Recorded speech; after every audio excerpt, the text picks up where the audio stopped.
Welcome to This Week in West Hempstead, sponsored by Spiegel Law PC, 516-873-1683, Tiffany Dry Cleaners, and Reister's Bakery. Here are your hosts, David and Norm. Take it away, gentlemen.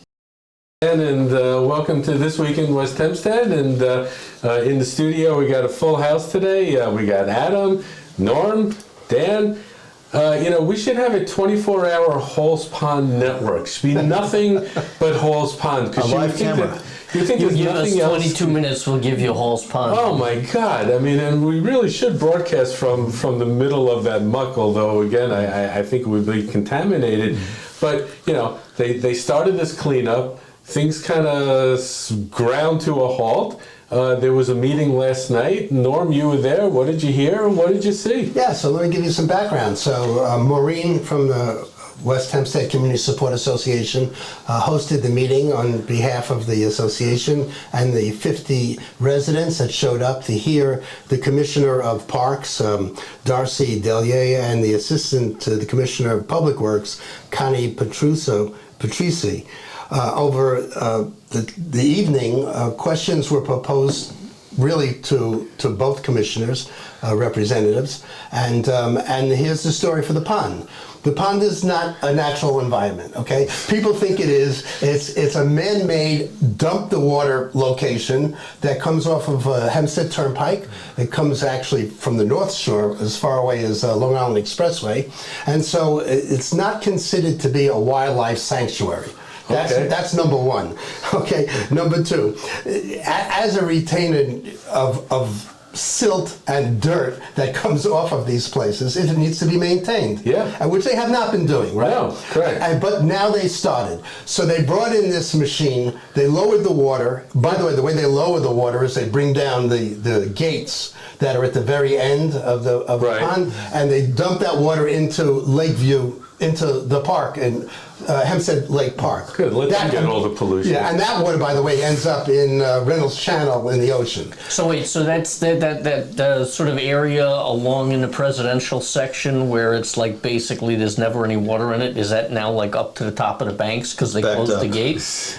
I don't know. You know what? Maybe we should go on location. It hasn't rained, so because it hasn't rained, I guess. The way the process works is a lot of the debris, I'm talking about cans and garbage, is supposed to be filtered out before it gets to our pond. There's a creek that feeds into the pond. As opposed to just going into the pond? I mean, there's actually a filtration system there? There is a box that collects all this garbage. The problem is they only empty it once every 3 months. Once every year. Probably every year. What is it, like an Amazon box or something we're talking about here? Or? Yeah, it clearly fills It's an up. air conditioner filter. Oh my God, yeah, it's a HEPA filter. Well, really, it's a box with a chain. A box with a chain. And the garbage goes through the chain and falls into the box. It fills up, and the next rain, everything bypasses it. Yeah, no, shoot. I mean, this thing it's a disaster. I mean, so now you had this big harvester machine was spinning around, throwing stuff in. That machine could barely get its way through. It broke down. God knows what it did. They put in heavy equipment. They're dredging up this muck. What now? Okay, so here's the deal. They started with this machine. They lowered the water, brought the machine in, started dredging. You saw the mountain. I think we took pictures of the mountain of dirt and silt that they removed. Dump truck loads of dirt, and then this machine breaks down. A broken axle. So they had to take the machine out. In the meantime, the residents are screaming about the fish and the turtles that are dying because of this dredging operation. So the DEC comes in and puts a hold on the dredging. Oh, jeez. Right. And which they're not really allowed to do because it's not a natural spillway. It's not. These aren't animals from nature. These are things that the residents dropped into the pond because they didn't want them at home. Yeah, so, goldfish, you don't know what to do. You got Nemo floating around, you just dump them in there. Right, so the Parks Department now says they have to pull a permit, which they're doing. They're not responsible for these animals, which they say is not their job. Oh. They're not taking explained what happened to all responsibility. these birds, or are they ducking the issue? Well, the birds. Birds. And I think people may cry foul. Birds are smart enough to leave. It's birds, humans also. I mean, it stinks. It's like a rotting garbage, whatever. By the way, News 12, my old operation, actually did a whole thing on them yesterday. With real close-ups and they did a nice package on what was going on.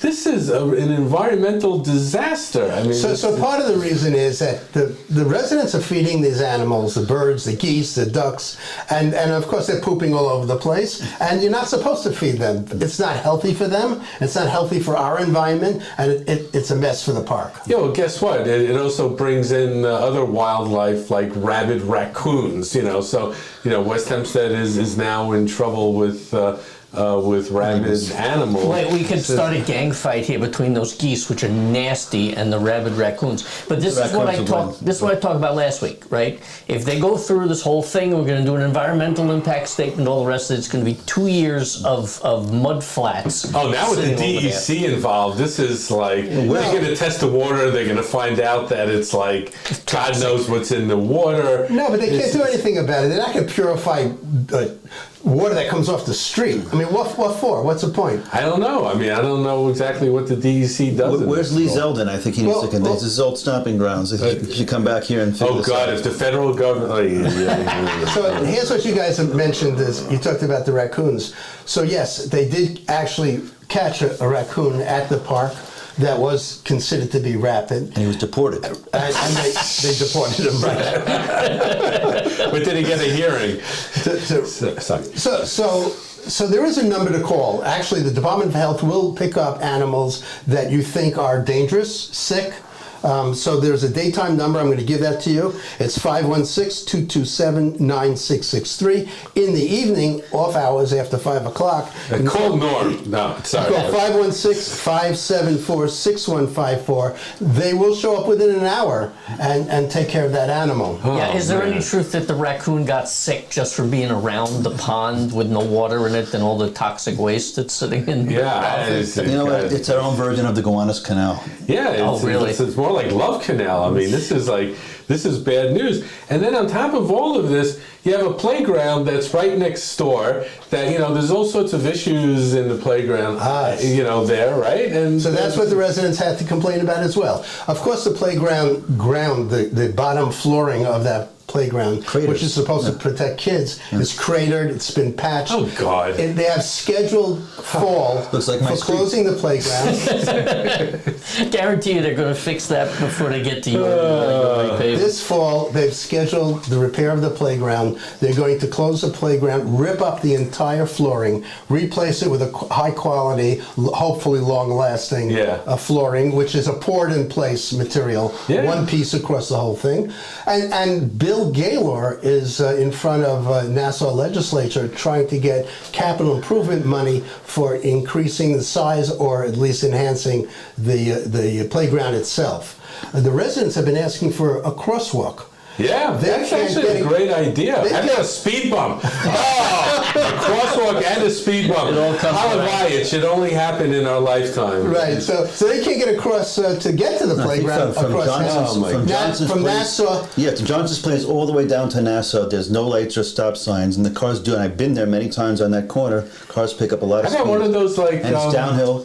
One of those lights like they have by the Young Israel, which seems to be effective. Very effective. That and the crosswalk. Yeah, it's iffy effective because I go over there, I hit that light, and people are just like right through. They don't even notice it. I stop. I see people, when the lights are flashing, people will stop and let you cross. The thing I want to ask about all this playground stuff and the park and all the rest of it is, and this is kind of what I think we figured out last week.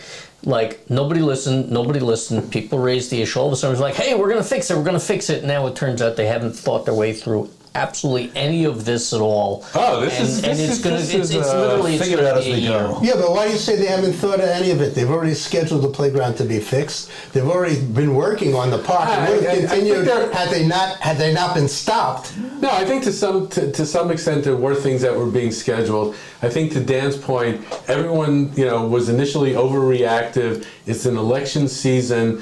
someone posted something initially on social media, it kind of blew up and went viral, everyone got involved, all good things, but perhaps, not all the pieces were in place and well thought out in this cleanup. You got one sweeper that breaks down. You got permit issues. I mean, there's just things that permit issue came out of left field. I mean, they had a machine. They have only one machine. They only have a handful of people to cover the whole South Shore. So there isn't the right budget. Could be this is bigger than all of us. I mean, but wow, you know what? I think now is probably a really good time for us to take a quick commercial break. Hi, I'm Jeff Wenger, owner and operator of Tiffany Dry Cleaners.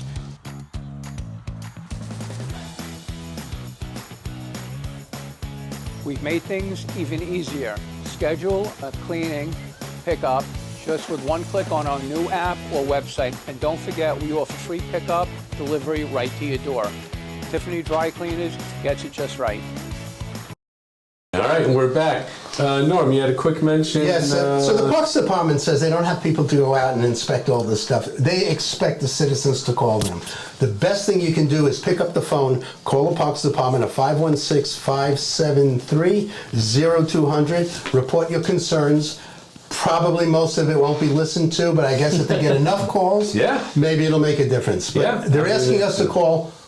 We need benches. A lot of people are asking about who owns the creeks that this garbage is, and by the way, the grass is growing like 3 feet tall all around the neighborhood. Who owns that land? And we haven't got answers at that meeting. A lot of questions. So again, this is an issue I think that's going to be with us for a long time. For sure. We'll keep developments. We'll post stuff on Facebook as things come up. If you have concerns or if you want to post your comments, please go up on Facebook and let us know what you think. All right, so a couple of things going on at the library. They have free mammogram screening, which will be Friday, August 8th, between 8 and 11:30. So the library also, they have this new app, which again, I can't figure out how to download. I need some pin that I have to go to the library, so I'm in opposition to all of this. But anyway, they have a lot of magazines. So they were posting on Facebook. They have magazines like Bon Appetit and other ebooks that you can download. I don't know, Dan, have you ever downloaded? I have not. My wife is a big reader, of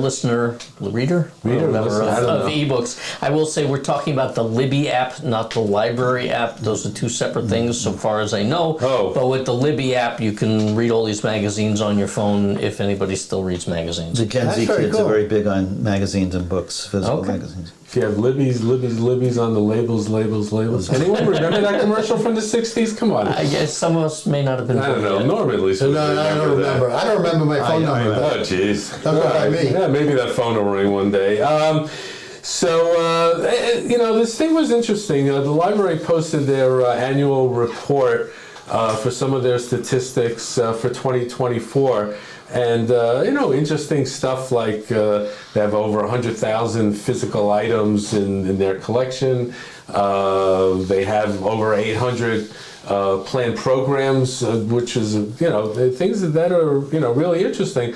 But one of the numbers that caught my interest was the number of library cards. It's 9,600, almost 10,000. That's nothing. But that's less than half of the people in our community have library cards. So, I was a little bit taken aback because, the library is such an incredible resource. There's so many reasons why you would need the library at some point, but yet, half of the people, more than half of the people in our community aren't signed up. Well, a lot of people maybe share cards, like sharing passwords. And also people go online for their information. Going to the library is not something that most people do. Yeah, I think it's an internet thing. People seem to like it. I mean, honestly, it's more books left for me, although I occasionally complain to the reference desk about what they're ordering because I only read nonfiction, but You have that's a a me recommendation problem. for doing it? I actually do, not that we're going into what's Dan's read this week, but I read a book called The Pope at War, which I thought was really good and made me angrier at a historical character than I ever thought I would be. All right. What am I going to recommend next week then? Yeah, I don't know. A feature. Anyway, the other number that I thought was interesting was that 1,000 museum passes were checked out in a year. Again, I thought that was relatively low considering the fact that these are free passes. I don't know if there's a maximum minimum, just not enough people are using it. These are great resources at the library. They have everything you want, including the Cone of Silence. What Dave is trying to say is go use the library. That's what he's the after. library. Pay for it. None of us go to elementary or secondary school, so the next story is completely irrelevant to us. But they keep reminding kids that starting September 1st, the new law goes into effect that you can't carry a phone or another personal device in the schools. I don't know what they do in private schools, but I think in a lot of private schools that plan has already been in plan. And, Over a year. I guess the question will really be how much is the local school district going to enforce it, because that'll be the ultimate barometer as to whether or not that's going to be a success or not. Well, I guess if they enforce it by confiscating phones from kids who are texting in class. Oh, please. That's You know gonna what? be the If I was a kid, the first thing I would do is just have two phones, one that I give in and one that I have. I mean, it's easy ways But to if you beat take the it out, system. someone's going to see You it. started a crime wave. I will say that, I cannot get service inside the secondary school building, so I don't know what anybody's actually going to be able to use. Yeah, the Cone of Silence extends around the Exactly. secondary school. And there's that dead zone along, right along Nassau Boulevard there too. It's like you can Yeah. get service even if you're outside. I think there are people in New York City who may have a business. They park a truck outside, and you can put your phone in a locker until. I the end think of the day. that might be the FBI, but I'm not sure. Yeah. Who knows what data they're getting while they have it? Well, What's going on around town? I've been in Black Pizza a couple of times, and that place is hopping. Listen, we're fortunate that we have 2 kosher pizza stores in the community, including Sully's. But the last time I was in the pizza store, was there with my granddaughter. There was food just flying in and out, and everything is really, really good. So, a shout out to the organization. They seem to be now running on all cylinders. I was there yesterday. Same thing. Lots of food, lots of variety. Yeah. So they're getting their game together. Yeah, and what's really interesting is today, again, I'm not sure when exactly people are going to be watching this, they have all-you-can-eat pizza, pasta, falafel, salad, and fries for $24.99. So I don't know if you find that you got a lot of food that you want to eat, and you can eat $25 worth of carbs, then go The for Wing it. One buffet, people always seem to have enough room. There you go. And for the record, we're recording $100 worth this of on. food for $20. Yeah, we're recording this on Wednesday, July 30th. For anybody watching this next Tuesday. Yeah, and you know what? When I was a youngster, I mean, of course, in money time, I could go through $25 worth of pizza like in no time. And those days are over. Yeah, now I think the pizza block is very, very well situated for success. Being right across from Hank, they're going to get a ton of business. It's But by the way, I got one and the beef. food, the quality is good. I always got to complain about something. It's the same Fakakta parking lot that we used to have with I&D. So I went there and I was there with a minivan. It took me like 20 minutes to get, I was like inching my way out, like back and forth. So it's Park great on that the street if it's crowded. It's great that they have a Yeah, lot what of if they, parking. maybe they but- should put speed bumps in there. Oh yeah, I wish. No, on Hempstead Avenue, but the parking lot. I'm not a big fan of it. Just to as we wrap things up. A lot of people have second cars or cars that are out of warranty, and there's a lot of mechanics, around the community. And I was just kind of curious, like, who's using who, what's working, what's not working. I've been using locally Majestic, which is on Hempstead Avenue, and Wilson, for the longest time. But you got Marty's, and you got a whole bunch of other folks. I don't know, Norm, what do you think? I use Marty's. Marty's was recently taken over. Marty retired, went to Florida. Nice. Okay. So there's a new guy there. Richie's the mechanic there. What's that? Richie is the mechanic. Richie. Well, there are a couple of mechanics there. They do a very good job. Everybody has their favorite, I guess. So we'd like to hear from you. I know who your favorite is. What I let's, think let's talk about them. personally, we should. When you get to know these mechanics, you know the strengths of each place, and maybe you know this person is good for this type of repair. This person is good for that type of repair. Point. If you just need an inspection or an oil change, it doesn't matter. You drop it off in convenient. But I use a couple different people for different types of things, depending on whether you need a diagnostic situation or not. I have a feeling, though, that this will be like, if you want to see people get angry, we're going to ask people what they think, and maybe we'll post it on Facebook, and people are going to go crazy. He's terrible, he's great, he's amazing. Yeah. I mean, I think fortunately we got a lot of good mechanics in the community. Yeah, but I've had problems with mechanics. You can look at their online reviews. Everyone's got problems with mechanics. I mean, listen, you're bringing in a car like it's got 150,000 miles on it, and you want everything to work. Yeah, sometimes it just doesn't. It's not just that. I brought my car in. I came back to pick it up. They gave me a bill for $850. I go, $850? You don't call me for $850? Yeah. You think I might want to know that? Yeah, I'm gonna take you out to dinner. It's a wrenching decision. To wrap things up, and talking about food, no better place to cool off and to get all your baked goods at Reester's. Dan, what do we got going on? We got a couple specials this week. All raspberry. They have dark chocolate raspberry cupcakes, $2.25 each, and raspberry swirl pound cake slices, $3 each. And by the way, the waffle bar is open. I think it's Thursday and Friday, if I'm not mistaken. Definitely waffle party if you want it. Yeah, they got ice cream and waffles. What could be better in this heat? Well, I still swear by their ring cake, the marble ring cake. Yeah. Unbelievable. Yeah, it's great. Actually, I got one last week. It was amazing. It was fantastic. Nothing ever disappoints at Reester's. No. So I think that'll do it. Cool off, everyone. Have a great week. And just remember, 24/7 Halls Pond. Can't get anything better than that. Enjoy. Pond Cam. Thanks for watching, everybody. Please be sure to visit our sponsors, Spiegel Law PC, Tiffany Dry Cleaners, and Reester's Bakery. To find out more or to reach out to us, come visit us on social media at Facebook and Instagram, or visit our website at westhempsteadecho.com.